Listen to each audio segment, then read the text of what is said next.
Vini da agricoltura biologica dell'area DOC Lison Pramaggiore. La Mostra Nazionale Vini ha organizzato qui al Centro Commerciale Adriatico a Portogruaro una manifestazione di promozione di questi prodotti tipici dell'area veneto orientale. L'area nostra, l'area DOC Lison Pramaggiore, è per il 10% da agricoltura biologica. È un settore in notevole espansione, sia all'estero, con mercato sia all'estero che italiano.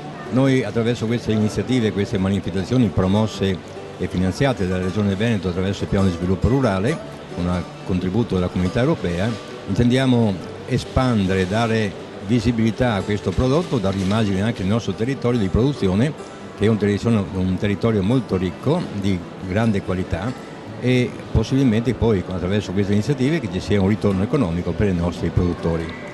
Il centro commerciale ci ha ospitato per questa iniziativa e qui stiamo 4 giorni, dal 18 al 21 di novembre, in maniera tale da poter contattare il più ampio numero di consumatori possibile.